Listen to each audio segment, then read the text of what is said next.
Hello, everyone. Welcome to Modern Wisdom Moments. I'm Catherine Gregory, co-founder of Modern Wisdom Press, and I'm so excited about the conversation that we're having here today with author Jennifer Mulholland. She is the principal of 𝗬𝗲 Consulting and has co-written a book with her co-principal at 𝗬𝗲 called Leading with Light, Choosing Conscious Leadership When You're Ready for More.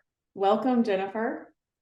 Thank you so much, Catherine. It's great to be here with you today. Welcome. I'm so excited to hear more about the birth of your upcoming book, Leading with Light. And I'm just really, honored to have walked with you on this journey of birthing your book into the world. I think a lot of our values are similar, and I really believe in conscious leadership and bringing more awareness to what conscious leadership is. So I would love to start there, just like hearing you define conscious leadership from your lens. Lovely. Well, first of all, it has been such an amazing, learning, growing, beautiful journey to have worked with you and Nathan in Modern Wisdom to really help us birth our book, our first book of many we anticipate. It just felt like no accident. And I think that it started with how I found you, was in Mexico. And I was doing something and a woman walked over and asked what I was reading. And we got into this conversation, and it just turned out that you had helped her publish her book, and how life works. If you ask some great questions and if you're present, that's how we met. And so I just knew it was right from the beginning of how you facilitated us in terms of walking through a higher meaning of how you bring something into form like you would a child. And I really enjoyed how much kindred spirit you and I have, in particular, of bringing in the guided meditations and the spirituality of like how do you access something that is beyond form and put it into form. And so I wanted to start there with just incredible gratitude for your process and how it really helped us tune in and tap into what wanted to come forth. I could go on and on about the process and our learnings there, but I won't for now, and maybe we'll get to that in a little bit. But to answer your question about, how we define conscious leadership is we feel unique in how it's been shared in other areas before. It really comes back to things that we've practiced and learned as being leaders ourselves and teaching other executives and entrepreneurs all around the world conscious leadership. And it's really not a set of things to do. It's not a set of practices that you have to remember and apply. It's more about being you. And conscious leadership really is about being aware, aligned, and intentional about how you learn to be you. And that has been really helpful in how we consult and coach other companies and nonprofits and leaders, and most importantly, how we lead our own lives to become more aware, aligned, and intentional. So I'm happy to go into what I mean by that, but at its freshest, most basic, most general sense, a conscious leader is aware, aligned, and intentional in how they lead themselves and others in work and life. Perfect. I think that's really succinct, and it also showcases the alignment that you were talking about in Mexico, like just being aware that there was alignment. Some woman who had just written her book was walking up and you were looking for someone to support you. I think that's a great example of being aware and aligned, and then making the intention of birthing your book. And I know that what you're sharing with readers is more about becoming authentic to who they are, like having more awareness that maybe they feel they're not quite doing what they're supposed to be doing, or there's more, right? There's more to be doing. So can you kind of define what or can you define what your ideal reader looks like? Like, who is that person who would benefit from the book and, you know, the practices and tools you have to offer around becoming more aware and aligned and intentional? Yeah, it's so interesting. I think it's just probably not surprising, but for us, it's almost like we were writing to our younger selves as leaders, as entrepreneurs and business executives of, you know, people that are leading others and want to do that in a more meaningful, purposeful way. Like, where is the fulfillment? Where is their impact? Where is there an attunement to something greater than myself? So our reader is really, they've told us, we have a leadership retreat called Lantern, and we've done it for 9 years in Park City, Utah, at our retreat center called Heart Space. And people come because they're wanting and sensing that there's something more on offer for their lives, for their work, for why they're here. And it's that person that feels like, I'm meant for something more. I'm capable of something more. There's something more on offer for me to do and be. I'm not quite sure what that is, but I know that I'm not here to play small. I'm not here to be told what to do or how to be. I'm here to activate and actualize my highest potential. So what could that be? And that person may be in a transition of moving from a legacy or a tenure at a place of existence that they maybe have worked in a role or at a place or an institution for a long time, and they're on the cusp of reinventing themselves. Or maybe that person has had a physical sickness or illness or wake up call that says, yeah, this is not working for me anymore. You know, I'm burnt out here. There's got to be something more on offer that I'm meant to be. Or maybe it's an entrepreneur that is looking at, how do I really lead in the way that I know I'm meant to, rather than having to read a ton of leadership books that are going to tell me what do I need to do to be like somebody else. Leading with light is really about giving people more awareness and attunement of how they can more fully be themselves. And what would that world look like if we can model the way and give ourselves that permission and practice, how we could activate that in others, their own potential, then performance goes through the roof and fulfillment goes through the roof. And then we create a better world by being more of ourselves. So that, I would say, is our ideal reader is looking for something more. They may not be able to put their finger on it, but they're in a transition or a transformation and really feel hopeful about what could be possible if they were more fully themselves wherever they chose to be.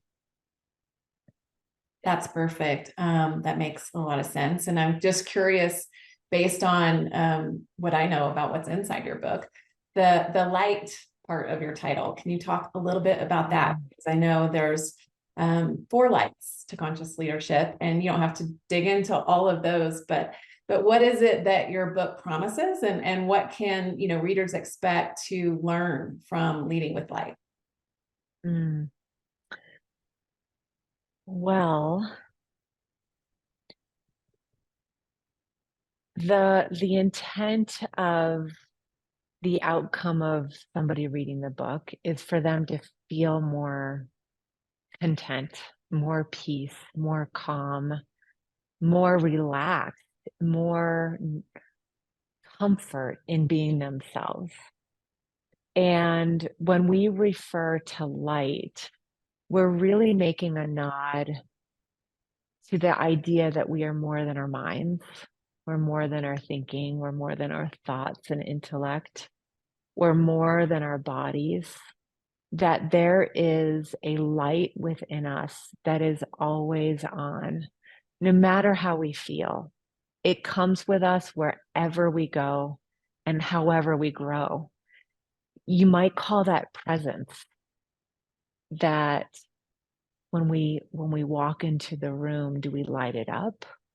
Do we dim it? Like, what's the impact of our presence or our light? Are we aware of our light? Are we aware of how we are showing up in the world, the quality of it, the impact of it, the curiosity of it? We also talk about light in a way that is a higher light, whatever you name that to be, that we are part of something, a fabric, a web of intelligence that's greater than ourselves. And you may call that God, you may call that nature, you may call that Buddha or Jesus Christ, you may call that divine math, or this intelligence that we're all a part of. So what would it be like if I have a light within myself and I can attune to a greater light and be in co-creation with it?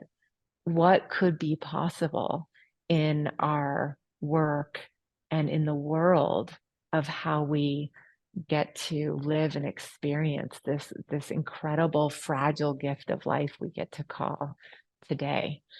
So when you refer to the four lights, I would say the book is kind of split up into three different, I wouldn't say sections, but components. One is the practice of being a conscious leader, which is the business case, if you will. Like, why should you buy our definition? What's the benefit to practicing being more aware, aligned, and intentional with how you show up in the world? And we believe that there's really an incredible benefit to you and your teams to live that way, and you and your loved ones and your families and your relationships. There's another component that is practices. Well, how do you do that? How do you become more aware that you're a multidimensional human being? What are the signals and signs that your body is showing you? What signals and signs, like the woman who came up to me in Mexico, are there all the time, every day? And how do I know, are they in alignment with my light, or are they out of alignment with my light? And then how does that inspire me to choose more intentionally, more consciously, rather than having my head in the sand and thinking that everything's happening to me? That's total bullshit. Sorry if you want to edit that out. We are so much more empowered to create the realities of our world and create the reality of our day than we've been led to believe. And so leading with light really leans into that idea of intention, that we get to choose what we're focusing on, and whatever we focus on, we are forming. So that's the other component, our practices, so that it's really practical. Like it's grounding, that if they resonate with you, and some may not, and some, hopefully most will, that are great practices to help you become more aware, aligned, and intentional. And then the last piece that you kind of mentioned, the four lights, is these principles that when we go about living our days and leading others and leading ourselves, it can be really uncertain, and it can be really overwhelming and stressful to know how to navigate life and navigate all the decisions that are placed in front of us. And now, living in this digital age of AI, we have so much information coming at us. So how do you sort through all that? So the four lights really point to a practical kind of framework that helps bring these ideas to life. And the first one, I won't go into them more deeply, is just the idea that you are light, that you're beyond your body, mind, that you're more connected to your soul, this essence. We call it light, you might call it spirit. And that light comes with you wherever you go. And you're a light for others. That's at the basic level of leadership. A leader is a light. A leader goes first. A leader is raising their hand in the darkness and saying, follow me. So that idea that you are the light itself, just by being you, by being a leader that you are, is the first idea. The second idea is that no matter how you're feeling, if you're having a good day, bad day, you're feeling motivated, you're feeling unmotivated, that light comes with you wherever you go. And you can count on it, that even in your most depressed and days where you're feeling overwhelmed and anxious, that light is still on. You're still here. It's alive and well.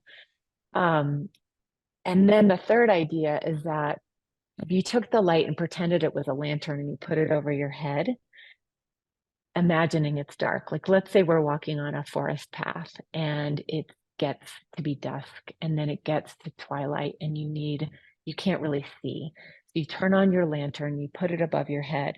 It only illuminates about 10 feet, maybe 10 yards, depending upon how bright it is around you. And everything else is in the dark. So the idea that we only need to see what's illuminated right around us to inform what the next step we have to take. If we could live that way and be really aware of what is illuminated in the field of the present moment, it informs what next step feels best for us. And then we take that step, and when we do, the lantern light comes with us and informs the next step. So that idea itself just takes so much pressure off for having to figure out what's happening in a year, or our strategic planning or budgeting or whatever you need to figure out. Like, it takes the pressure off of having to figure it all out. And then lastly is what I mentioned before, that there's a higher light guiding us, and that we're part of this intelligence, that we're not so alone as we've been led to believe, that we're part of this fabric, this majesty, this infinite illuminated web of light. And what if we were part of that? What could be possible? How could we rest in the knowing that there's an intelligence behind us, guiding us, having our back, showing us the signs, so that we can really joyfully create the lives that we're meant to live? Thank you, Jennifer. That's so beautiful. And I know you mentioned your heart space in Utah and the retreats that you host there. And so I am just curious, can you share a little bit about that? It sounds like maybe those principles are something that help the retreatants as you're guiding them during that time together. I'm just curious if there's any stories maybe, or examples of like a team or people who come into your retreats, and what the transformation might look like. Well, I'm actually calling in today from Heart Space, so you can see a little bit of the background. We call it the unconference space: cozy couches, swivel chairs, cozy everything. We've had this space for over 10 years in beautiful Park City, Utah, right at the base of the mountains. So we are surrounded by nature, and a beautiful hotel next door that gets to house all of our guests. And we have a whole bunch of different companies and teams and individuals that come from all over the world to spend time with themselves and each other, to really focus on growth. And we call that conscious growth in the area of leadership, business strategy, and culture. We have a retreat called Lantern, where individuals come from all over the world. They don't know each other, and they spend 4 days with us and themselves and each other, really unpacking these ideas of like, who am I? What is my purpose for being here? Where do I light up? What do I really lean in? Where do I give a shit about? Like, what are my passions? Where do I come alive? And we help them really create their unique blueprint, if you will, of getting clear about who they are, what they stand for, where they light up, what's possible, what makes them unique, so that they can then have a clear idea of self and soul to help them navigate the way forward in how they lead themselves and others. And that has just been so rewarding to see the light turn on of these people in transition, that feeling that there's something more. I can't quite put my finger on it, but I know I'm here for something more. And so what I wish we could have, like an aura reader of what happens on day one when people come in, and then you literally see them turn their own light on. It's not somebody turning the lights on for themselves, but in safe space, in sacred depth of conversation, in reflection and mirroring with a stranger, the intimacy that gets created within the group and themselves it's immeasurable. It's unbelievable to witness the lights being turned on, and the hope and the motivation. And on the flip side, we do a lot of work with for-profits and nonprofits and executive leadership teams that are out of alignment. There's a lot of elephants in the room, right? They're trying to figure out their next branding go-to-market strategy, or they know that they need to revisit their values and their vision and their strategic planning process, you know, by going into the boardroom or having an outside consulting firm do it for them. It just doesn't work any longer. So what we do is we bring teams together in this beautiful, safe space that is so non-corporate. It's so real that the moment you walk in, people's guards get, you know, drop, if you will. And then we can get to real talk. Like, what's in the way of growth? What do people really care about? What does the business or the nonprofit really desire to be? What is the impact of the revenue goal? What is it going to do? So we have this huge financial target. So what? What are we going to do with it? What's the better world we're going to create with it? So what happens is alignment, a lot of deep, honest listening. And when people are heard, as you well know from what you do, when people are seen and supported as whole human beings, and they can really speak their mind and what's on their heart and channel that towards a greater good or a greater thing, like magic happens. And they feel bonded, they feel closer, they feel aligned. And now the movement forward, whether it be the strategy or culture or their own holistic well-being or branding, there's like a leapfrog moment that this in-person time during this retreat just literally leapfrogs years of trying to do stuff over Zoom, right? The efficiency, the productivity, and the performance happens so quickly because people are activated from the inside out. So more to say, but Heart Space is named that way because we really help executives and conscious leaders get out of their heads and into their hearts and get into the juicy, real talk that can be transformative for businesses and people's lives. Beautiful.